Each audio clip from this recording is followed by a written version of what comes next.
So my topic is basic to advanced JavaScript, introduction, promise and headers. Hi guys, Assalamu alaikum. Welcome back to my new video tutorial. इस tutorial में cover करेंगे हम promise को। अब हमारे programming के अंदर प्रॉमिस क्या होते हैं? मतलब कि एक काम करवाना हमारा प्रॉमिस होता है और उसके अंदर हमारी दो सिचुएशन होती हैं, रिजॉल्व एंड रिजेक्ट। आ जाए अब हम प्रॉमिस को समझते हैं, फिर प्रॉमिस के अंदर सिचुएशंस को भी हैंडल करने के लिए दो हैंडलर्स होते हैं। आ जाए अब हम अपने प्रॉमिस को बनाते हैं। प्रॉमिस बनता कैसे वो मैं आपको दिखाती हूँ। अब एक वेरिएबल लूंगी, लेट p1 रख दूंगी, इजिकल दे दूंगी और इसके अंदर मैं अपना प्रॉमिस बना लूंगी। एंड ये हो गया मेरा प्रॉमिस। 1 मिनट, प्रॉमिस हो गया। एंड ये देखें प्रॉमिस, इसको कर दिया। ये मुझे स्क्रिप्ट में लिखना है, ये मैं इधर लिख रही थी बॉडी के अंदर, सेट कर देती हूँ, हो जाता है कभी कभी। और अब प्रॉमिस बन गया, बट इसके अंदर रिजॉल्व और रिजेक्ट तो लगाए नहीं। अब रिजॉल्व और रिजेक्ट की दो सिचुएशन लगाते हैं। जिन सिचुएशन की मैं बात कर रही थी वो रिजॉल्व और रिजेक्ट है। अगर आप रिजेक्ट पहले लिखोगे तो ये प्रॉमिस काम नहीं करेगा, तो रिजॉल्व ही पहले लिखते हैं। पहली सिचुएशन रिजॉल्व है, मतलब के पूरा हो जाना। रिजेक्ट मतलब के एरर वगैरह दिखा देना, काम ना होना, रिजेक्ट कहलाता है। ठीक है, मैंने प्रॉमिस के अंदर दो सिचुएशन रख दी। एरो बनाऊंगी अब और इसका काम बताऊंगी। अब काम के अंदर मैं एक सेट टाइम आउट लगाती हूँ। सेट टाइम आउट के अंदर फंक्शन पास करना होता है, या फंक्शन का नेम इधर मैं फंक्शन पास कर देती हूँ। फंक्शन एंड इससे मुझे करवाना है ये इंटर। अब इंटर करवाने के बाद मैं कंसोल में प्रिंट करवाऊंगी, कंसोल डॉट लॉग करवा दूंगी। एंड उसके अंदर मैं चाहती हूँ क्या लिख कर आए, P1 लिखवा दिया। और मैं चाहती हूँ कि जो प्रॉमिस है, ये काम जो है वो रिजॉल्व हो जाए। रिजॉल्व मतलब काम का हो जाना, ये रिजॉल्व हो जाए। और ये मैंने रिजॉल्व लगा दिया। एंड रिजॉल्व के अंदर हम कुछ भी लिख सकते हैं। अब मैंने लिखा है resolve this promise and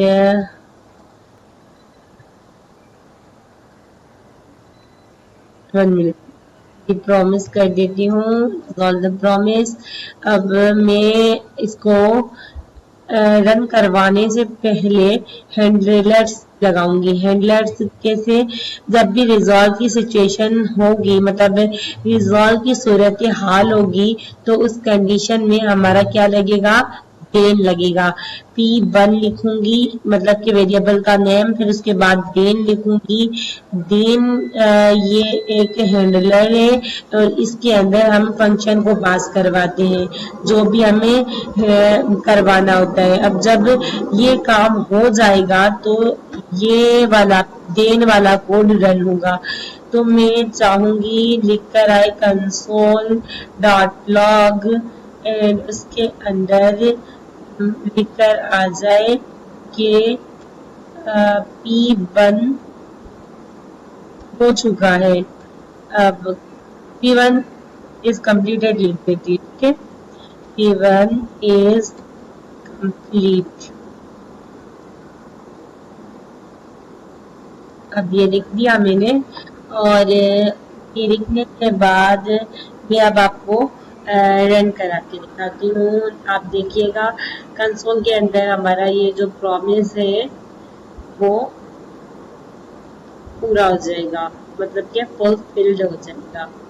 1 minute, एक बार फिर से कंसोल ब्राउजर में चलते हैं। लोडिंग हो रहा था, अब शायद हाँ लोड हो गया है। इंस्पेक्ट में चलते हैं कंसोल के अंदर।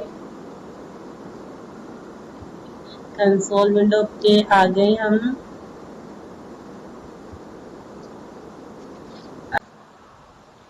हम इसको रिलोड करवाते हैं और आपको फंक्शन चला के दिखाते हैं। ये क्या हो रहा है कि जब भी मैं पेज रिलोड कर रही हूँ तो ये सारा का सारा कंटेंट शो हो रहा है। पता है ये क्यों ऐसे शो हो रहा है? इसको ऐसे नहीं शो होना चाहिए।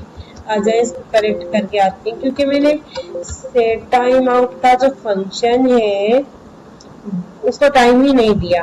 अब मैं कामा दे के इधर 3 सेकंड कर देती हूँ और अब आप देखिएगा कि प्रॉमिस कैसे काम करेगा।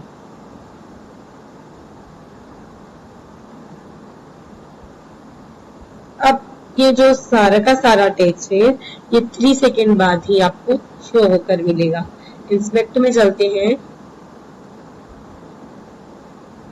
कंसोल विंडो पे आ गए। अब हम इसको रिलोड कराते हैं 1 2 3। 3 सेकंड हुए पूरे, तो हमारा ये जो कोड है ये शो हुआ।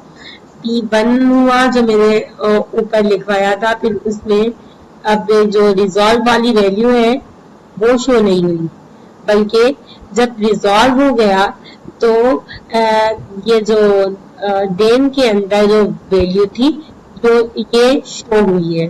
तो मुझे आपको यही दिखाना था कि रिजॉल्व की वैल्यू अभी शो नहीं होगी। अब आगे जो हम अपने आगे वाले आने वाले टॉपिक्स में रिजॉल्व की वैल्यू को भी प्रिंट करना सीखेंगे। अब रिजॉल्व का ये काम होता है और अब हम बनाते हैं अपना रिजेक्ट।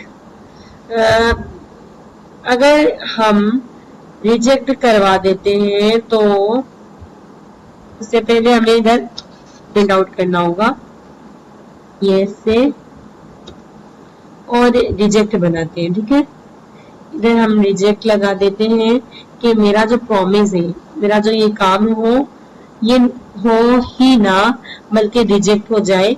तो इसमें क्या होता है, न्यू एरर, मैं अपना एरर बनाऊंगी तो वो एरर हमारा शो होके आपको कंसोल के अंदर मिलेगा। ये एरर हो गया, एरर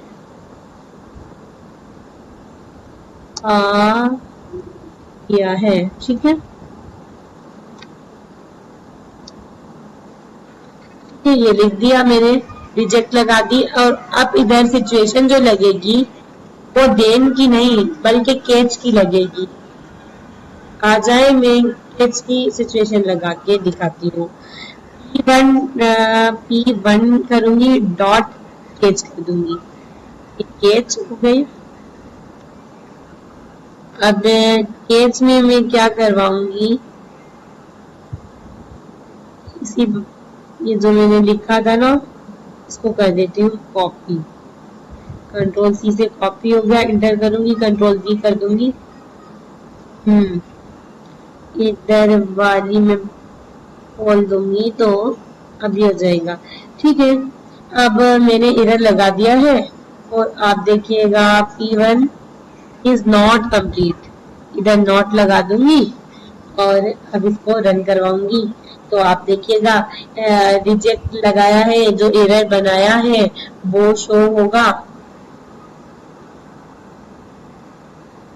कंसोल विंडो के अंदर इंस्पेक्ट करके कंसोल में जाते हैं और फिर आपको एरर शो करके दिखाते हैं कि जैसे ही कोड रन हो रहा है 3 सेकंड बाद एक एरर शो हो रहा है।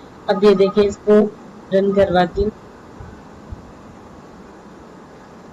ये एरर नहीं बना, बल्कि एरर तो ये बना ही नहीं। क्यों नहीं बना, आ जाए अब हम अपनी मिस्टेक देख लेते हैं, ये क्यों नहीं बना। इसीलिए शो नहीं हुआ क्योंकि इधर जो एरर का जो ई है वो कैपिटलाइज नहीं होगा बल्कि इस्तेमाल होगा, और इस्तेमाल होगा तभी हमारा कंसोल विंडो के अंदर एरर शो होगा।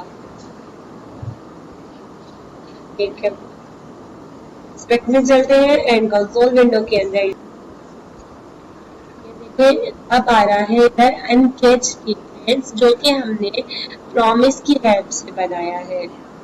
ओके, अब मैंने आपको बता दिया इस प्रॉमिस में क्या क्या होता है। प्रॉमिस जो है वेरिएबल के अंदर स्टोर होता है और इसमें हम न्यू प्रॉमिस बनाते हैं। उसमें 2 सिचुएशन लगती है, रिजॉल्व और रिजेक्ट, और जो प्रॉमिस बनाता है वही ये डिसाइड करता है कि इसकी जो सिचुएशन है वो रिजॉल्व होगी या फिर रिजेक्ट होगी। ये वैसे तो डेटा वगैरह को फैचिंग करने में काम आता है और हम इस पे जो जब भी कोई काम करवाते हैं तो हम इधर सिचुएशन पहले दे देते हैं कि इसे रिजॉल्व होना चाहिए तो फिर क्या हो, रिजेक्ट हो तो फिर क्या हो। अब रिजॉल्व होने की सूरत में हमारा देन वाला फंक्शन काम करेगा और रिजेक्ट होने की सूरत में हमारा ये केच वाला फंक्शन काम करेगा। ये देन और केच हमारे प्रॉमिस के अंदर 2 हैंडलर्स होते हैं। देन और केच हमारे प्रॉमिस के अंदर हैंडलर्स होते हैं। यहाँ पर आपने बेसिक इंफॉर्मेशन समझ आ गई होगी कि प्रॉमिस बनता कैसे है। उम्मीद है कि आपको ये वीडियो बहुत ही इंटरेस्टिंग लगी होगी। आप इस पर बहुत ज्यादा प्रैक्टिस करें और इस पे बार बार प्रैक्टिस करें ताकि आपके माइंड के अंदर ये जो टॉपिक्स है अब जो स्टार्ट किए हैं प्रोग्रामिंग से रिलेटेड के हमारा कोड कैसे कैसे रन होता है, किस किस सूरत हाल में रन होता है, इनको आपको समझ आ जाना चाहिए। तो आप इस पर प्रैक्टिस करें और मेरे चैनल को सब्सक्राइब करें। मुझे अपनी दुआओं में याद रखें। मिलते हैं आपको नेक्स्ट वीडियो में। तब तक के लिए अल्लाह हाफिज।